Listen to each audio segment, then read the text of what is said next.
Question 1. An established patient is seen for a routine follow-up for their hypertension. During the visit, the patient also complains of a new, painful skin lesion. The physician performs a medically necessary history and examination for the new problem and subsequently performs a shave removal of the lesion. Which modifier should be appended to the E/M service code? A. -57. B. -24. C. -25. D. -59. Answer: C. -25.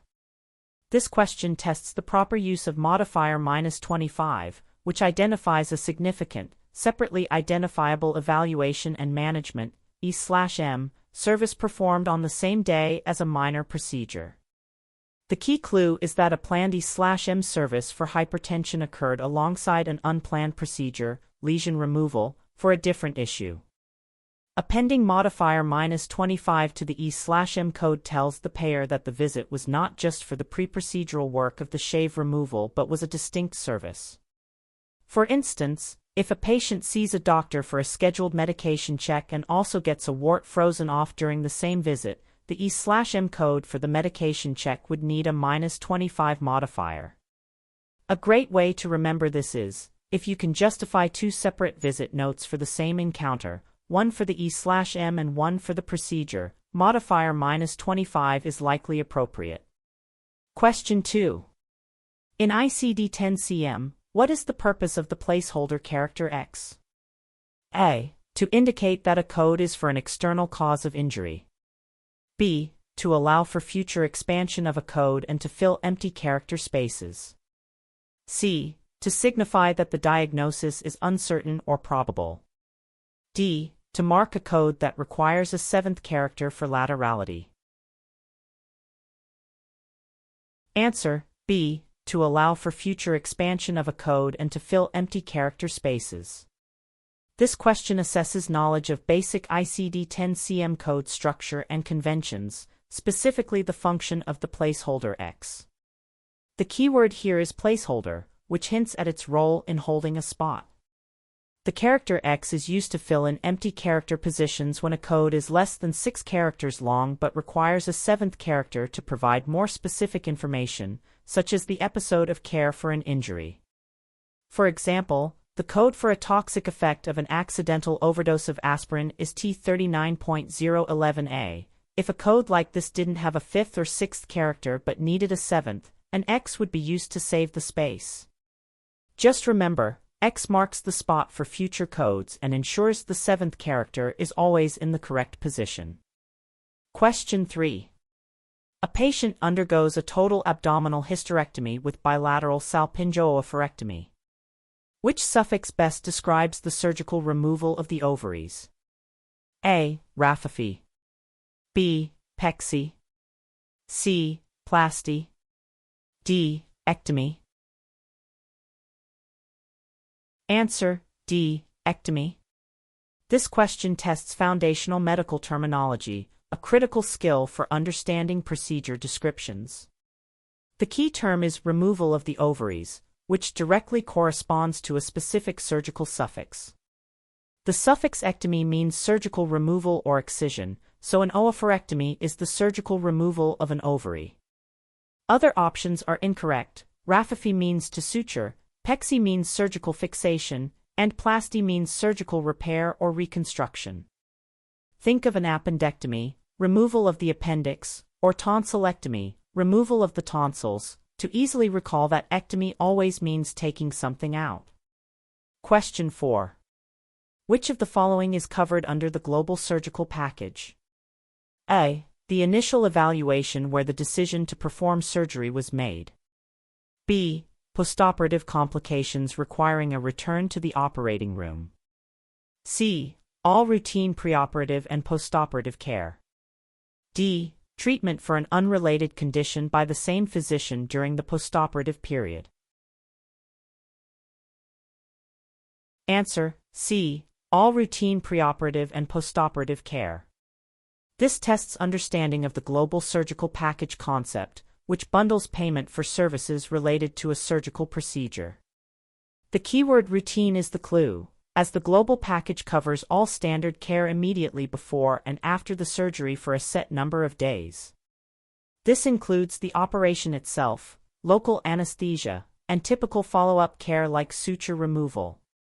However, a separate E/M service for the initial decision to perform a major surgery, with modifier -57, a return trip to the OR for a complication, or treatment of a completely different problem would be billed separately. An easy way to think about it is that the global package is an all-inclusive price for the expected, standard surgical experience. Question 5. The provider performs a diagnostic colonoscopy, advancing the scope to the cecum, and identifies and removes a polyp in the transverse colon using a hot biopsy forceps. What is the correct CPT code?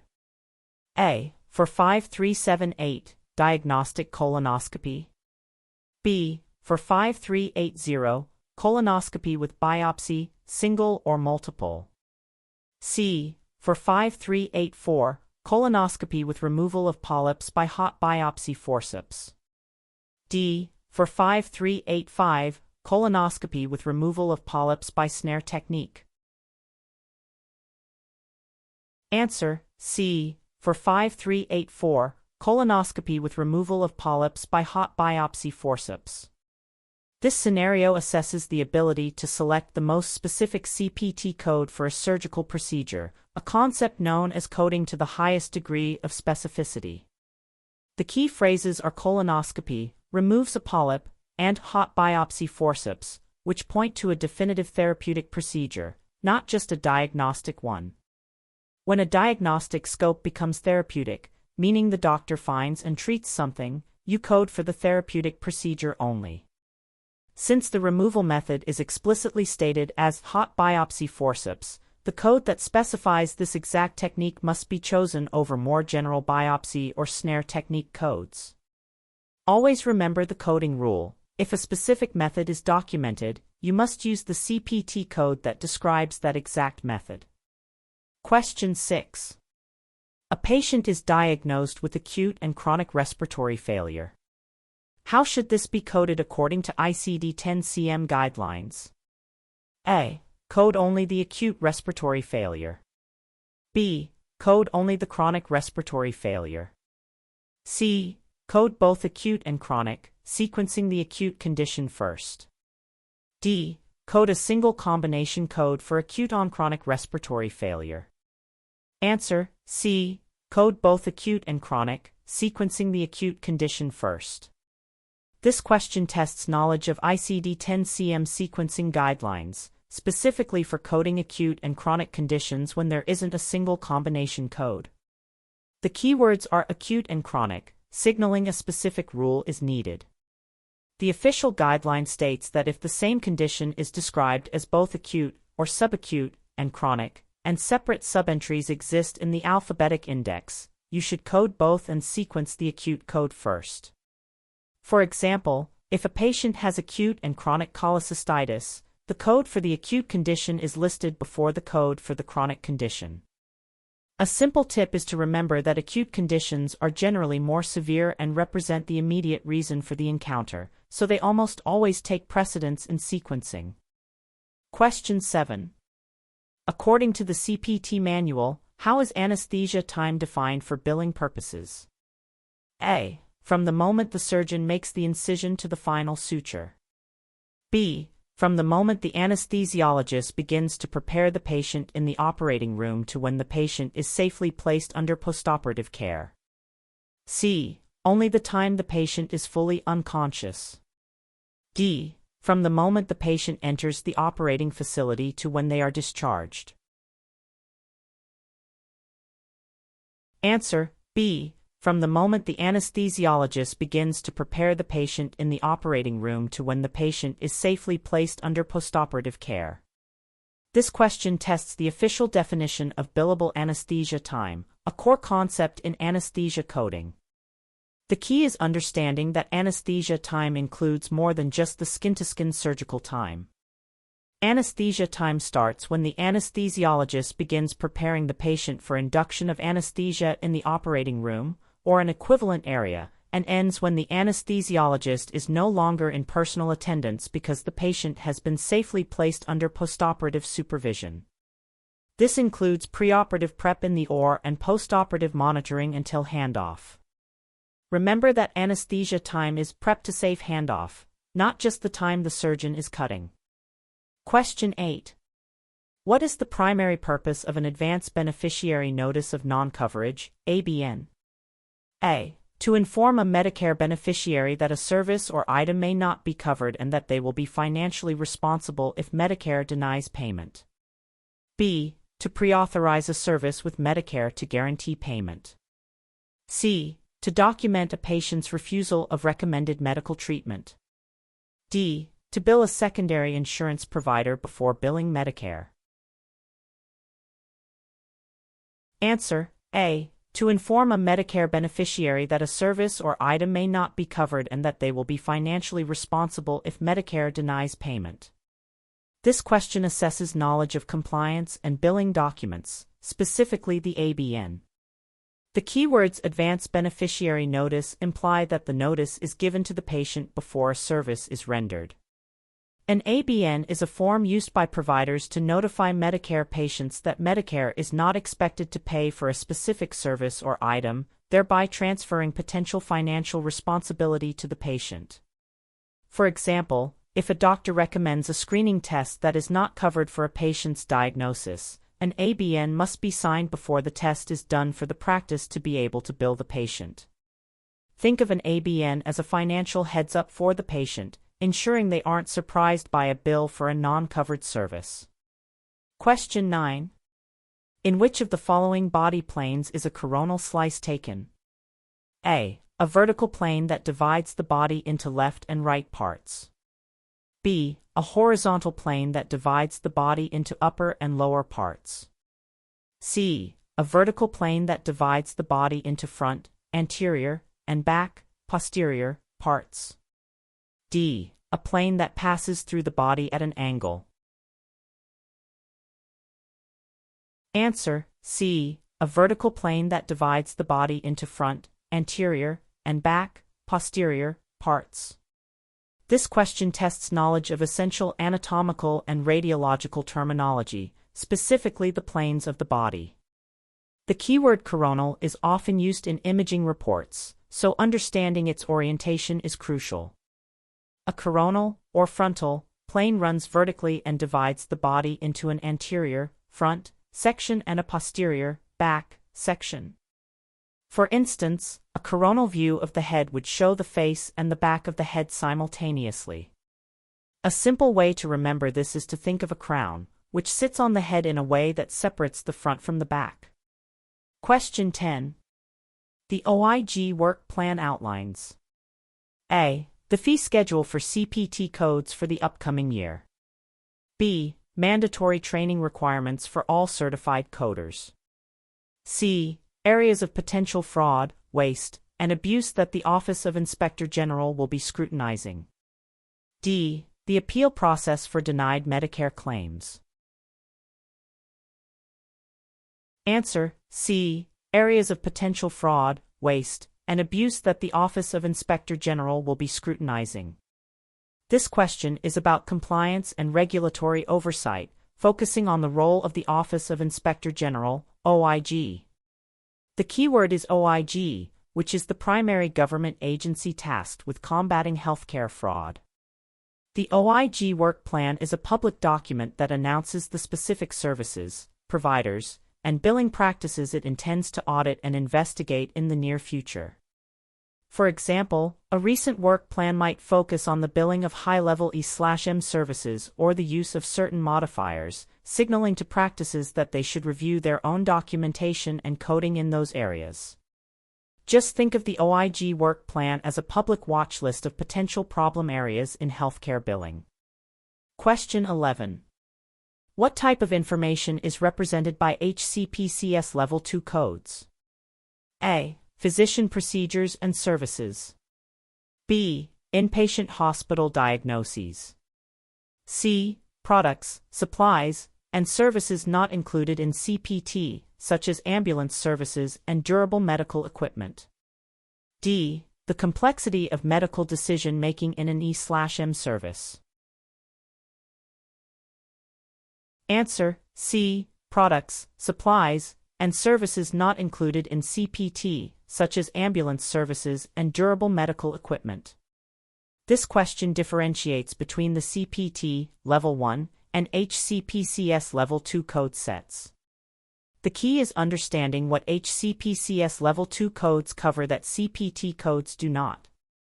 While CPT codes describe what the doctor did, procedures, HCPCS Level 2 codes are used to report supplies, drugs, and services like durable medical equipment, DME, prosthetics, and ambulance transport. For example, the code for a standard wheelchair is a HCPCS Level 2 code, e.g., K0001, not a CPT code. A helpful tip is to remember HCPCS has S4 supplies, which is a major component of the Level 2 code set. Question 12. A patient presents with chest pain and is diagnosed with an acute ST elevation myocardial infarction, STEMI, of the anterior wall. In ICD-10-CM, this would be coded as A. I-21.3, STEMI of unspecified site.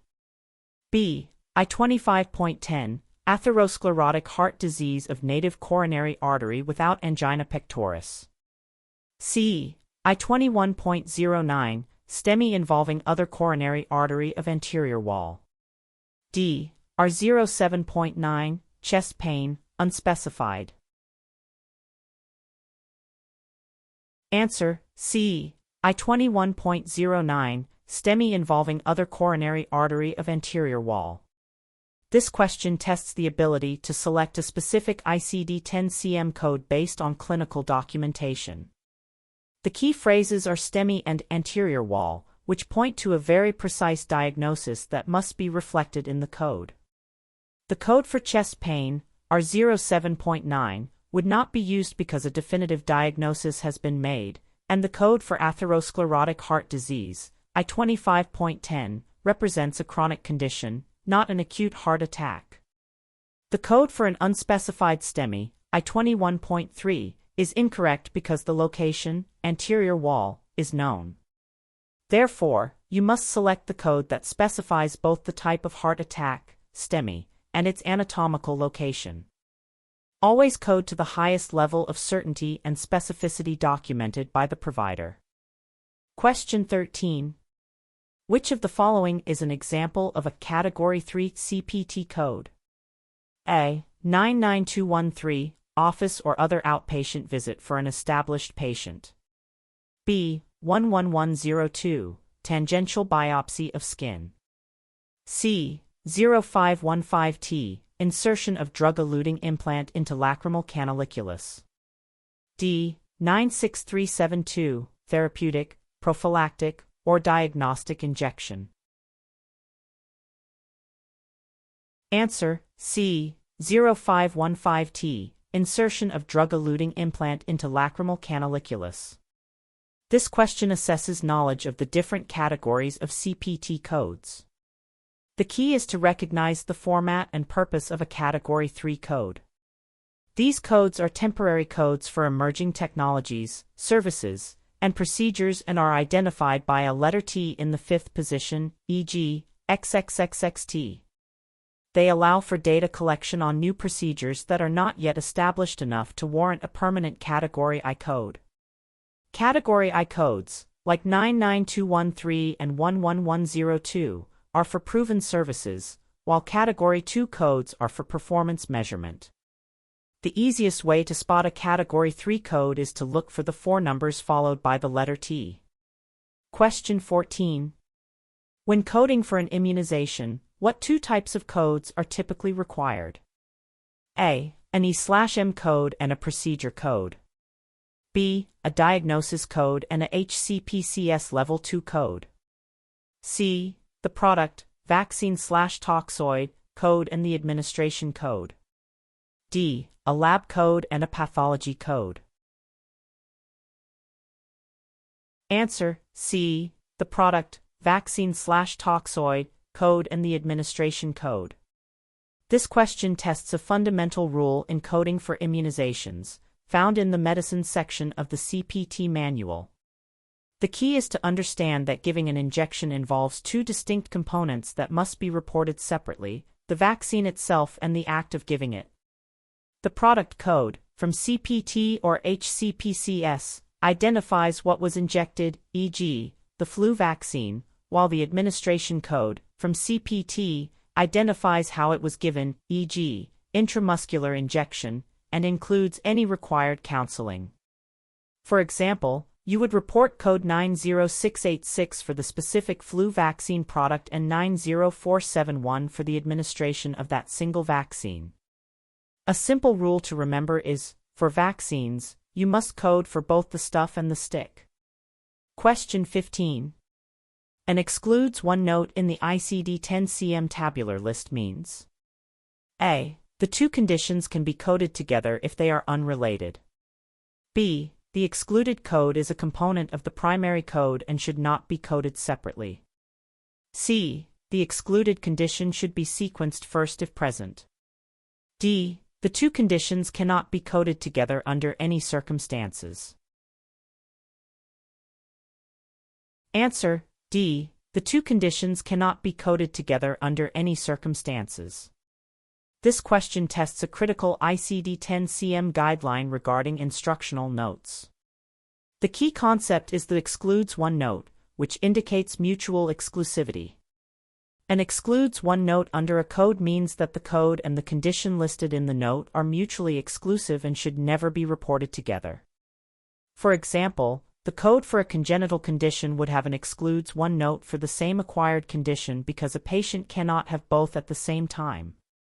The easiest way to remember this is to think excludes one means exclude one of these, as you can only report one of the codes, not both. Question 16. What are the three key components used to select a level of service for an E/M code based on the 1995/1997 guidelines? A. History, examination, and medical decision-making. B. Time, risk, and data. C. Number of diagnoses, complexity of problems, and counseling. D. Chief complaint, review of systems, and past medical history. Answer: A. History, examination, and medical decision-making. This question assesses knowledge of the foundational elements of evaluation and management, E/M, coding using the older, but still testable, 1995/1997 documentation guidelines. The phrase key components is a specific term referring to the three pillars used to determine the appropriate E/M level. These three components are history, examination, and medical decision-making, MDM, each of which is evaluated on a scale of complexity, e.g., problem-focused, expanded problem-focused, detailed, comprehensive. While time and counseling can be contributing factors, the three key components are the core of the leveling process for most E/M services under these guidelines. Remember the acronym HEM, history, exam, MDM, to keep these three key components straight. Question 17. The term for the surgical creation of a new opening is: A. Tripsy. B. Tomy. C. Stomy. D. Scopy. Answer: C. Stomy. This question tests knowledge of common medical suffixes that describe surgical procedures. The key phrase, creation of a new opening, points directly to a specific suffix. The suffix stomy, or ostomy, means to surgically create an opening, or a stoma. For example, a colostomy is a surgical procedure that creates an opening from the colon to the outside of the body. In contrast, tomy means to cut into or incise, tripsy means to crush, and scopy means to visually examine. A helpful memory aid is to connect stomy with stoma, which is the name for the surgically created opening itself. Question 18. A radiologist reviews and interprets an X-ray that was performed at a hospital. Which modifier should the radiologist append to the CPT code for the X-ray? A. -52, reduced services. B. TC, technical component. C. GA, ABN on file. D. -26, professional component. Answer: D. -26, professional component. This question tests the concept of component billing in radiology, which separates the service into professional and technical parts. The keywords reviews and interprets indicate that the radiologist is only performing the physician's work of analyzing the image and writing a report, not the technical work of actually taking the X-ray. Modifier -26 is used to bill for just the professional component, the interpretation. The hospital, which owns the equipment and employs the technologist, would bill for the same CPT code with ATC, technical component, modifier. Remember, modifier -26 is for the brain work of interpreting the image, while TC is for the button-pushing work of creating it. Question 19. According to HIPAA, which of the following is an example of protected health information, PHI? A. A medical article discussing diabetes treatment options. B. A patient's name linked to their lab results. C. An anonymous statistical report on cancer rates in a state. D. A hospital's public directory of department phone numbers. Answer: B. A patient's name linked to their lab results. This question assesses the fundamental definition of protected health information, PHI, under the Health Insurance Portability and Accountability Act, HIPAA. The key concept is that PHI is any health information that can be individually identified and linked to a specific person. A patient's name combined with a medical record number, diagnosis, or lab result is a clear example of PHI.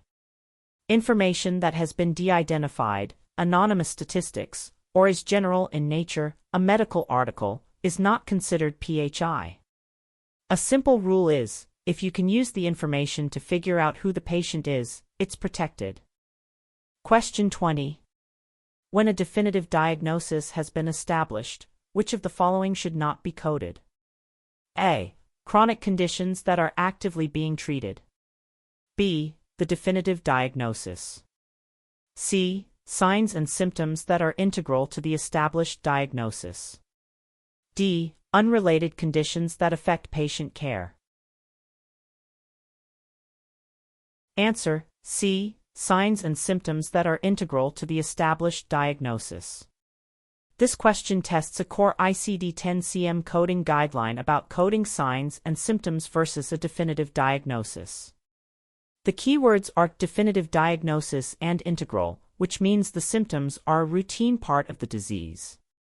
Once a final diagnosis is confirmed, you should code that diagnosis instead of the signs and symptoms that led to it. For example, if a patient presents with a cough and fever and is diagnosed with pneumonia, you would code for pneumonia, not the cough and fever. A good tip is to remember not to code for the clues, symptoms, once you've already solved the mystery, the diagnosis. Question 21. A patient with known benign prostatic hyperplasia, BPH, presents with urinary retention. How should this be coded? A. Code only the urinary retention. B. Code only the benign prostatic hyperplasia. C. Code the BPH first, followed by the urinary retention. D. Code the urinary retention first, followed by the BPH. Answer: C. Code the BPH first, followed by the urinary retention. This scenario tests ICD-10-CM sequencing guidelines, specifically the relationship between a manifestation and its underlying etiology. The key is to recognize that urinary retention is a common symptom or manifestation of BPH, which is the underlying cause. The code first instructional notes in the tabular list for urinary retention are 33.8. Direct the coder to first identify the underlying cause, if known. Therefore, the BPH, the Y, is sequenced before the urinary retention, the what. A simple way to approach this is to always ask if one condition is caused by another. If so, code the cause first. Question 22. Modifier -59 is used to indicate what? A. A service was performed by two different surgeons. B. A procedure was discontinued after it began. C. A procedure or service was distinct or independent from other services performed on the same day. D. An E/M service resulted in the decision to perform major surgery. Answer: C. A procedure or service was distinct or independent from other services performed on the same day. This question tests the appropriate use of modifier -59, one of the most commonly used and audited modifiers. The keywords are distinct or independent, which is the core definition of this modifier's purpose. Modifier -59 is used to identify procedures that are not normally reported together but are appropriate under the circumstances, such as a procedure performed on a different anatomical site or in a separate patient encounter on the same day. For example, if a surgeon removes a lesion from the arm and another unrelated lesion from the leg during the same session, modifier -59 would be appended to the second procedure code. Think of modifier -59 as a signal that says, "This isn't a duplicate bill, this was truly a separate service." Question 23. What is the difference between a qualitative and a quantitative drug screen? A. Qualitative is performed in a hospital, while quantitative is performed in a physician's office. B. Qualitative identifies the presence of a drug, while quantitative measures the amount of the drug. C. Qualitative is for illegal drugs, while quantitative is for prescription drugs. D. Qualitative uses a blood sample, while quantitative uses a urine sample. Answer: B. Qualitative identifies the presence of a drug, while quantitative measures the amount of the drug. This question is about pathology and laboratory coding, specifically the distinction between two types of drug tests. The key is in the words themselves. Qualitative refers to the quality or type of substance, while quantitative refers to the quantity or amount. A qualitative test provides a simple yes or no answer about whether a specific drug is present in the system. A quantitative test goes a step further and measures the exact concentration of that drug. Think of it this way: qualitative answers "what is it," while quantitative answers "how much of it is there?" Question 24. A patient has a fracture of the distal phalanx of the great toe. The term distal refers to the part of the phalanx that is A. Closest to the main body trunk. B. Furthest from the main body trunk. C. On the top surface. D. On the bottom surface. Answer: B. Furthest from the main body trunk. This question tests knowledge of basic anatomical directional terms, which are essential for accurately coding injuries and procedures. The term distal describes a position in a limb that is farther away from the point of attachment or the center of the body. In contrast, proximal means closer to the point of attachment. For example, in the arm, the wrist is distal to the elbow, and the elbow is distal to the shoulder. An easy way to remember this is to think distal sounds like distant, meaning farther away. Question 25. National Coverage Determinations, NCDs, and Local Coverage Determinations, LCDs, are policies that A. Set the dollar amount that will be paid for a CPT code. B. Define the specific diagnoses and circumstances under which a service is considered medically necessary and will be covered. C. Are created by private insurance companies to manage their members' benefits. D. Outline the documentation standards required by the Joint Commission. Answer: B. Define the specific diagnoses and circumstances under which a service is considered medically necessary and will be covered. This question assesses understanding of Medicare's coverage policies, a key concept in billing and compliance. The key term is coverage determination, which means these policies decide if a service will be paid for, not how much. NCDs are nationwide policies, while LCDs are developed by regional Medicare administrative contractors, MACs, and apply to their specific geographic area. For example, an LCD might list the specific ICD-10-CM codes that prove a certain lab test is medically necessary for payment. Think of NCDs and LCDs as the official rulebooks that link procedures to payable diagnoses for Medicare.